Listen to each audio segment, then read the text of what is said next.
Alright friends, it's now time to take a look at the 10 atheist non-commandments. What is that, you're asking? It's simple. The authors of a new book on atheistic living held a contest in which they invited secularists to submit their suggestions for 10 atheist non-commandments. Very simply, they're going to replace the 10 commandments as revealed to Moses by God and then given to us in Exodus chapter 20 and make their own commandments.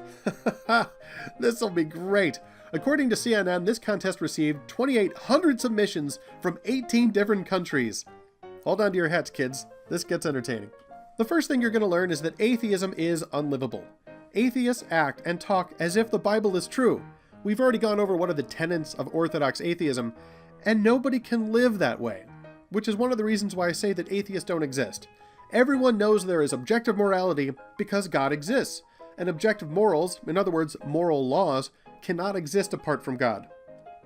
The Apostle Paul explained this in the book of Romans. In Romans 2 he says, "Indeed, when Gentiles, who do not have the law, do by nature what the law requires, they are a law to themselves, even though they don't have the law, since they show that the work of the law is written on their hearts, their consciences also bearing witness, and their thoughts either accusing or defending them." And then in Romans 1, "Godlessness and wickedness of people who suppress the truth by their wickedness, since what may be known about God is plain to them, because God has made it plain to them. For since the creation of the world, God's invisible qualities, his eternal power and divine nature have been clearly seen, being understood from what has been made, so that people are without excuse."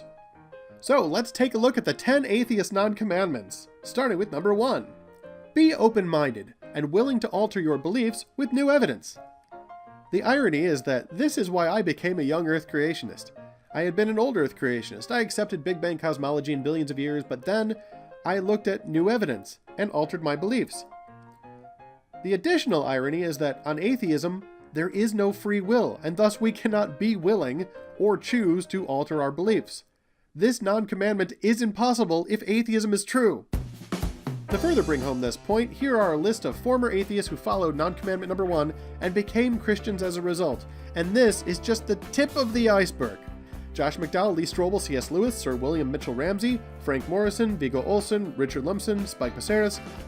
But what about atheists? Do atheists themselves actually follow this commandment? Well, let's see what they have to say for themselves. Here's an atheist, Dr. Keith Parsons, who says, "Sometimes I am tempted to backslide from atheism, and I recall the inspiration and comfort I used to get from religion. But then, when I really think about it, I have an overwhelming and undeniable sense of disgust and revulsion when I think about being a Christian again. Whatever I believe, I can't believe that. Christian dogmas just seem to be fantasies, no matter how many apologies for them I hear." Now, note, by apologies he means evidence and arguments, not Christians saying they're sorry. So what he is saying here is, he can't believe Christianity, no matter how many times he hears evidence and arguments in favor of it, because his sense of disgust and revulsion, his emotional feelings, keep him from following the logic and reason to the obvious truth. So much for commandment number 1. What about scientists? Surely anybody involved in science would do differently, right? Well, here is a professor of biology at Harvard University. "It is not that the methods and institutions of science somehow compel us to accept the material explanation of our phenomenal world, but on the contrary, that we are forced by our a priori adherence to material causes to create an apparatus of investigation and a set of concepts that produce material explanations, no matter how counterintuitive, no matter how mystifying to the uninitiated. Moreover, that materialism is absolute, for we cannot allow a divine foot in the door." Professor Richard Lewontin here has made very clear it is not science that leads him to materialism, but rather his dedication to materialism that forces him to create science that excludes God, regardless of what the evidence is, and no matter how counterintuitive his results might be on account of it. What else do the atheists have? Number 2, strive to understand what is most likely to be true, not to believe what you wish to be true. Good advice. Once again though, on atheism, this is impossible, since atheism doesn't allow for free will and the ability to choose. Here is an American philosopher and atheist, Thomas Nagel, and he says, "I want atheism to be true, and am made uneasy by the fact that some of the most intelligent and well-informed people I know are religious believers. It isn't just that I don't believe in God and naturally hope that I'm right in my belief, it's that I hope there is no God. I don't want there to be a God." Number 3, the scientific method is the most reliable way of understanding the natural world. Well, as a young Earth creationist, I think I can speak for all young Earth creationists in response to this when I say, yeah, duh. The key here is the phrase, the natural world. The scientific method is observation, testing, measuring, recording, and the natural world is the material universe, time, space, matter, and energy. So in order to understand the material world, you would use physical observations. What atheists want this statement to mean is, because the material universe is like a machine that can be studied for its parts and their function, it had no designer, and there is no supernatural or immaterial anything. Essentially, they are trying to subtly dismiss scripture and revelation from God by paying lip service to science. The problem is, consider anything else and use the exact same logic, like the Model T Ford. Let's say we take this commandment here and the way that it's intended, and we replace the universe with the Model T Ford. Because we can study the Model T Ford to learn about its parts and their functions, there was almost certainly no Henry Ford. And that's why this fails. Number 4, every person has the right to control of their body. The right. Why? Where does this right come from? What do we even mean by the word right? Number 2, does this give me the understood right to control my body so that it steals, rapes, and kills? And what does this mean in terms of drug abuse or suicide? Does this mean on this commandment it would be wrong to stop someone from doing drugs or killing themselves? The obvious intention of this particular commandment, or non-commandment, is consensual sex or abortion on demand. The problem is, on atheism, why does it need to be consensual? And whose demand? In China, the communist government tells you when to kill your own child, and you don't get to choose that for yourself. So how do the atheists writing these commandments deal with that?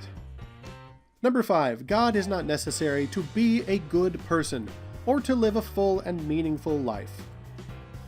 But good and meaningful, what do those mean on atheism? In a universe where God does not exist, there is no good or bad, just as in a universe with no light, there is no red or blue, or in a universe with no food, there's no fish taco with guacamole and a side of Spanish rice and refried beans. Similarly, meaningful is meaningless. It is purely subjective and emotional. So good and meaningful, according to who? Who gets to decide what good means, or who gets to decide what meaningful is? Well, on atheism, there's no way to measure these things objectively, so every person gets to decide for themselves, which means everyone gets to decide that their life is good and meaningful no matter how it clashes with anybody else's definition. Number 6, be mindful of the consequences of all your actions and recognize that you must take responsibility for them. Non-commandment number 4 gives us the right to control our own bodies, to do what we like. Number 5 just freed us from anyone else's definition of good or meaningful. Now number 6 expects us to take responsibility for what we choose to do. Once again, this makes sense in a biblical worldview, but not on atheism. Furthermore, does anyone believe that Hitler did not do this? Did he believe he was doing evil, or did he believe he was doing good? Was he surprised or upset by the consequences of his actions, or were they just what he intended? Well, real simply, Hitler was mindful of the consequences of his actions. He recognized that he must take responsibility for them, and that's why he made the decisions that he did. He believed he was doing good. He made the decisions he wanted to make because he wanted the results that he got. In fact, what he got was the tip of the iceberg. He was directly responsible for the death of 6 million people, but what he wanted was to kill off almost the entire human race. Hitler intended the result of his actions to be to kill off every man, woman, and child who was not an Aryan Nazi. So the problem with commandments like this is not only are they not founded on anything, but you can still follow them and do like Hitler did. Just to bring the point home, must? You must take responsibility for them? Why must? Why must we take responsibility? Why? What happens if we don't? Who is keeping accountable everybody who makes choices that are selfish or irresponsible? Well, on atheism, nobody. This again makes sense in a biblical worldview, where God is king and God is judge, but not on atheism. Number 7, treat others as you would want them to treat you, and can reasonably expect them to want to be treated. Think about their perspective. Seriously? The golden rule? The atheists are now quoting Jesus? Do unto others as you would have them do unto you? Seriously, atheists? And how does this fit with Darwinism? Doesn't this mean you have to condemn survival of the fittest? Because survival of the fittest doesn't say, treat others as you would want them to treat you. It says, kill and eat the weak. Number 8, we have the responsibility to consider others, including future generations. Really, responsibility to who? And why? And what about abortion, wherein we're literally killing the future generations? What about natural selection, where in order to evolve the future generations, we have to kill off the weak in this generation? What happens to charity in that worldview? Well, the poor and the weak and the sick, we're going to kill them for the sake of the future, which is exactly what Hitler was doing. And what about just good old-fashioned selfishness? Why do I have a responsibility to consider others, including future generations? If I decide I want to pollute and destroy this planet so that when I'm gone, it's unlivable, why should I care? The future generations have to worry about it, and they have to clean it up. I don't have to live with it. I mean, it's a nice idea, but on atheism, why would this be something anybody needs to do if they don't want to? Finally, number 9 and 10, which I think wrap up the whole idea together real well. A little pink bow on the 10 atheist non-commandments. Number 9, there is no one right way to live. And number 10, leave the world a better place than you found it. So, number 9, live any way you want to. But number 10, as long as you leave the world a better place. But since number 5, we don't have definitions for good or better, just number 4, do as you please, as long as number 8, you consider others, including future generations. Do what now?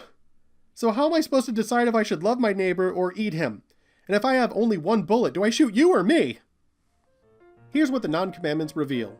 Atheists know, and the Bible has told us, there is right and wrong, there is good and bad, objective, moral laws. We should be selfless and not selfish. We should consider others. We should take personal responsibility for our actions. It is possible to do wrong, to hurt others, to be selfish. Sin is real. What atheists lack is a foundation for these facts and a method of salvation. What these commandments reveal is that atheists know that sin is real, and if they really think about these, they will realize that they are sinners, even by their own standards. Like Paul says, the law is written on their hearts. They will condemn themselves for their sins, even according to their own 10 commandments here. What they lack is a foundation for understanding why their wrongs are really real, and a method of salvation. Once they realize their sin, if they reject the existence of God, if they reject the gospel, they have no way of paying for those sins. This is why the gospel is good news, and this is why we need our atheist friends to learn the gospel and to accept it, because at some level they know they've done wrong. They know they have that debt of sin, but they have no way of paying for it. The good news is that Jesus paid for it for them because God so loved the world, including our atheist friends, that he gave his only son, that whoever believes in him will not perish but have eternal life. It's good news, people.